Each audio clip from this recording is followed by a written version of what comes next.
గాల్వాన్ లోయపై కన్నేసిన చైనాకు భారత్ ధీటుగా నిలుస్తోంది.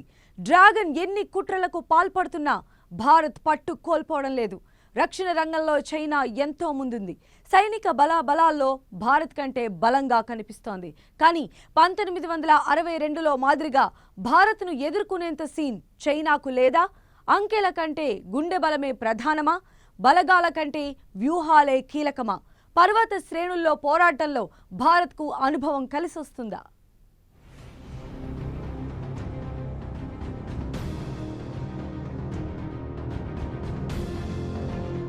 దాదాపు 6 దశాబ్దాలుగా భారత్ చైనా మధ్య సరిహద్దు వివాదాలు రాజుకుంటూనే ఉన్నాయి. 1962 యుద్ధంలో ఇరు దేశాలు హిమాలయ సానువుల్లోనే తలపడ్డాయి. ఆ యుద్ధంలో చైనా మిలిటరీ విజయం సాధించింది. అక్సాయి చిన్లో కాల్పుల విరమణకు 2 దేశాలు అంగీకరించాయి. ఇరు దేశాలు తమవిగా చెప్తున్న ఆ ప్రాంతంలో కాల్పులను విరమిస్తున్నామని అప్పట్లో చైనా ప్రకటించింది. నెల రోజుల పాటు సాగిన యుద్ధంలో చైనా తరపున 700 మంది మరణించగా భారత్ తరపున దాదాపు రెట్టింపు సంఖ్యలో సైనికులు అమరులయ్యారు. అది 1962. ఇది 2020. అప్పటికి ఇప్పటికీ భారత్ మిలిటరీలో ఎన్నో మార్పులొచ్చాయి. చైనాలోనూ ఎన్నో మారాయి. అప్పుడు చైనా కంటే భారత్ బలహీనంగా ఉండేది. ఇప్పుడు మాత్రం చైనాకు ధీటుగా భారత్ తయారైంది.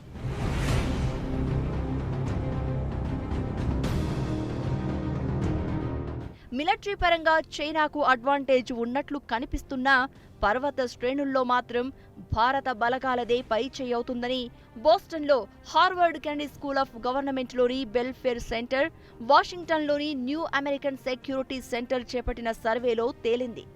అత్యంత ఎత్తైన పర్వత ప్రాంతాల్లో భారత్ బలంగా కనిపిస్తోందని వెల్లడించింది. తాజా సంఘటనలో కూడా అది రుజువైంది. ఇప్పుడు ఎవ్వరూ అణుయుద్ధం రావాలని కోరుకోవడం లేదు. వాస్తవం ఏంటంటే ఇరు దేశాలు ఇప్పుడు అణ్వాయుధాలు కలిగిన దేశాలే. గత యుద్ధాల ఆధారంగా ఇప్పుడు భారత్ బలాన్ని తక్కువ అంచనా వేయడానికి వీల్లేదు.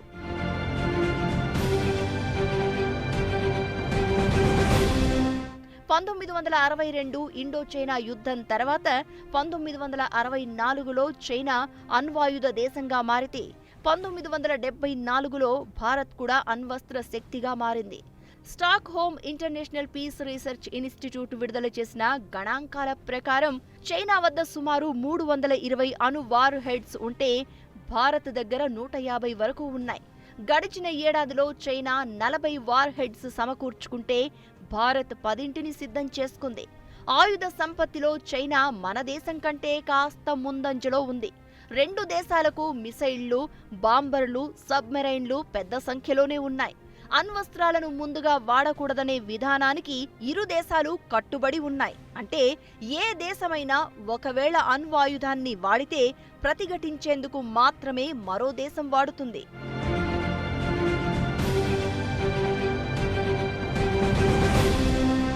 ఎయిర్ ఫోర్స్ పరంగా చైనాకు ధీటుగానే భారత్ నిలుస్తోంది.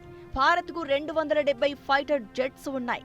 68 గ్రౌండ్ అటాక్ ఎయిర్ క్రాఫ్ట్స్ చైనాను ధీటుగా ఎదుర్కొనగలవు. చైనాతో సరిహద్దుల్లో చిన్న ఎయిర్ బేసులు కూడా భారత్ నిర్వహిస్తోంది. అక్కడకు ఎయిర్ క్రాఫ్ట్లను మోహరించేందుకు వీలుంది. చైనాకు 157 ఫైటర్స్, గ్రౌండ్ అటాక్ డ్రోన్స్ చిన్న సంఖ్యలో ఉన్నాయని వెల్ఫేర్ స్టడీ వెల్లడించింది. సరిహద్దుల్లో People's Liberation Army Air Force 8 air బేస్లను వాడుకుంటుంది. కానీ వాటిలో ఎక్కువగా సమస్యాత్మక ఎత్తులో ఉన్న పౌర విమాన క్షేత్రాలే.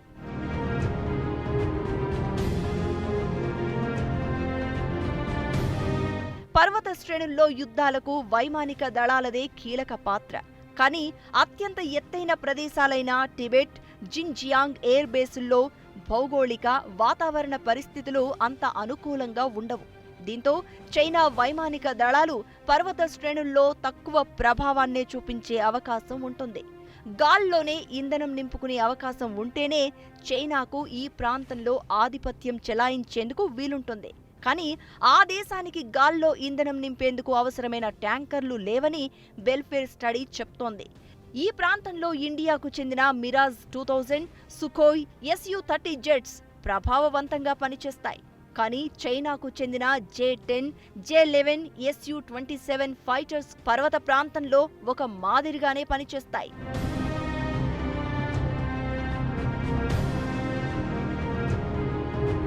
భారత్కు చెందిన మిరాజ్ 2000 SU-30 జెట్స్ అన్ని రకాల వాతావరణాలతో పాటు వివిధ పాత్రలు పోషించగలవు.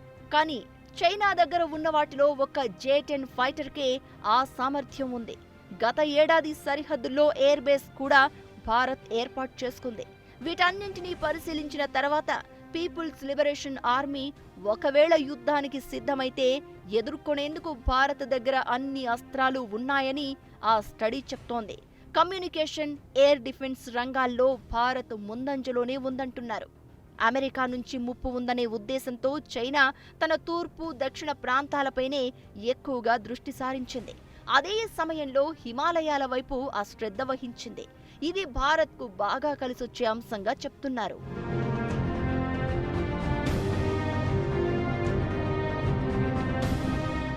ఇండియన్ ఎయిర్ ఫోర్స్ మరో కోణంలో కూడా ముందంజలో ఉందంటున్నారు. ఇటీవలి కాలంలో పాకిస్తాన్పై చేపట్టిన దాడుల్లో తన అనుభవాన్ని ఇండియన్ ఎయిర్ ఫోర్స్ చూపించింది. గాల్లో సాగే యుద్ధంలో చైనా పైలట్లకు కాస్త ప్రతికూల పరిస్థితులే ఉంటాయని అంచనా వేస్తున్నారు. ఈ మధ్య చైనా ఎయిర్ ఫోర్స్ చేపట్టిన విన్యాసాల్లో పైలట్ల తడబాటు స్పష్టంగా కనిపించిందని బెల్ఫేర్ పరిశోధకులు చెప్తున్నారు. మొత్తం మీద గాల్లో జరిగే యుద్ధంలో ఇండియాకు అనుభవం ఉందని తేల్చేస్తున్నారు.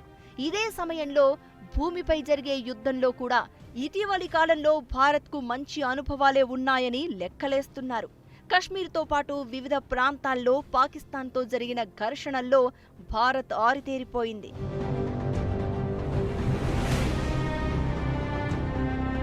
(1979లో వియత్నాంపై దాడి తర్వాత చైనా దళాలు చిన్నపాటి యుద్ధాలు చేసిన సందర్భాలు కూడా లేవు.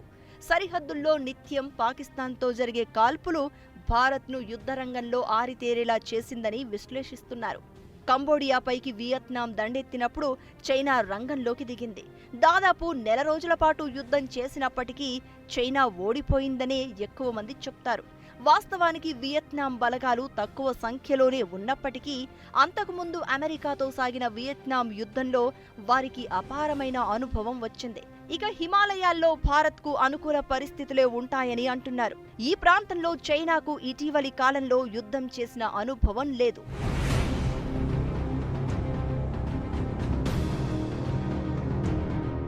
హిమాలయాల్లో భారత్ దాదాపు 2.25 లక్షల మంది సైన్యాన్ని మోహరించి ఉంచింది.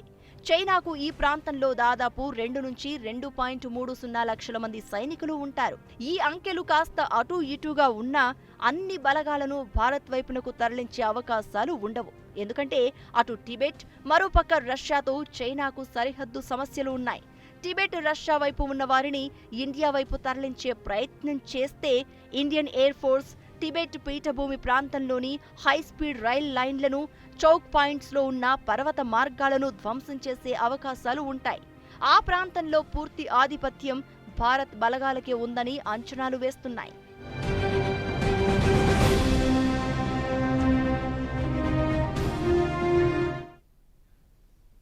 పర్వతాల్లో పోరాటం అంత సులువు కాదు. భారత్కు నిత్యం పాకిస్తాన్తో జరుగుతున్న ఘర్షణలు కలిసొస్తాయా? భారత చైనా బలాబలాలు ఎలా ఉన్నాయి? రక్షణ వ్యవస్థకు కేటాయింపుల్లో వ్యత్యాసం ఎంత? 1967లో చైనాకు తరిమికొట్టడంలో ప్రధాన పాత్ర పోషించిందెవరు? అప్పుడేం జరిగింది? భారత్తో యుద్ధానికి దిగే సాహసం చైనా చేస్తుందా?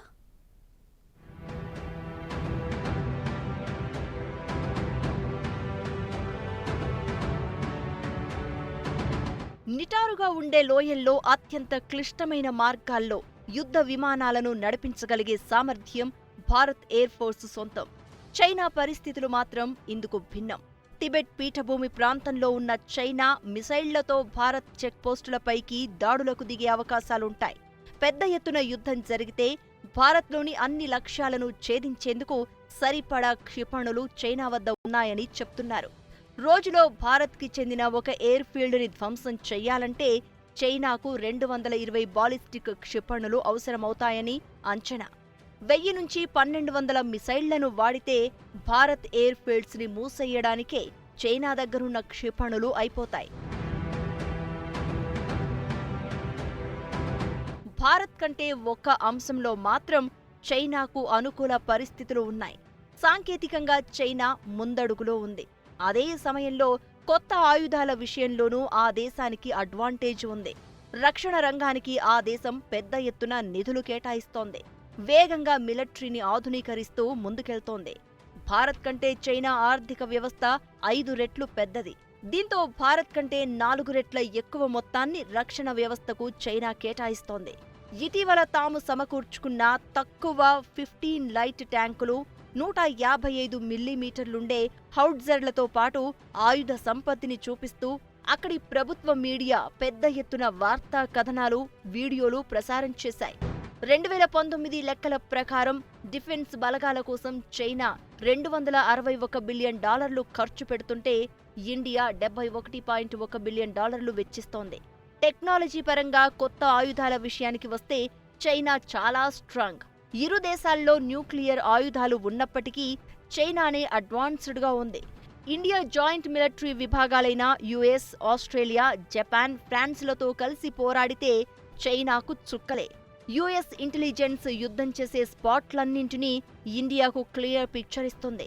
భారత్ వద్ద 692 హెలికాప్టర్లుంటే చైనా వద్ద 1004 ఉన్నాయి. యుద్ధ ట్యాంకులు భారత్కు 4184 ఉంటే చైనాకు 13050 ఉన్నాయి. అలాగే ఇతర ఆయుధాలు, వాహనాలు భారత్కు 2815 ఉంటే చైనాకు 40,000 ఉన్నాయని లెక్కలు చెప్తున్నాయి. భారత్కు 16 సబ్ మెరైన్లుంటే చైనాకు 76 ఉన్నాయి. నేవీకి సంబంధించి నౌకలు భారత్కు 295, చైనాకు 714 ఉన్నాయి.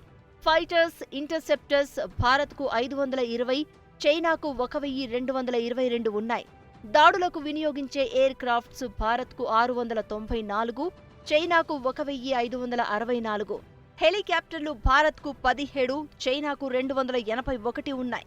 ఇక సైనిక బలగాల విషయానికి వస్తే భారత్కు మొత్తంగా 34 లక్షల మంది సైనికులు ఉంటే చైనాకు 27 లక్షల మంది ఉన్నారు. చైనా దగ్గర 11,200 కిలోమీటర్ల లక్ష్యాలను ఛేదించగలిగే డాంగ్ ఫెంగ్ 31A మిసైల్ ఉంది. ఇండియా దగ్గర ఉన్న అగ్ని 3 3000 కిలోమీటర్ల లక్ష్యాలను మాత్రం ఛేదించగలదు. అలాగే అగ్ని 5 5000 కిలోమీటర్ల రేంజ్లోని లక్ష్యాలను ఛేదిస్తుంది. చైనా దగ్గర పెద్ద యుద్ధ నౌకలు 110 ఉంటే భారత్ దగ్గర 37 మాత్రమే ఉన్నాయి. వాటిలో 2 ఎయిర్ క్రాఫ్ట్లను మోసుకెళ్లే నౌకలు. 33 డెస్ట్రాయర్లు చైనాకు ఉంటే భారత్కు 1 ఎయిర్ క్రాఫ్ట్ క్యారియర్, 11 డెస్ట్రాయర్లు ఉన్నాయి. చైనాకు ఆయుధ సంపత్తి మనకంటే చాలా ఎక్కువగా ఉన్నప్పటికీ పర్వత ప్రాంతాల్లో మనకే అనుకూల వాతావరణం ఉందని చెప్తున్నారు. ఈ నేపథ్యంలోనే చైనా కవ్వింపులకు దిగుతుందే తప్ప.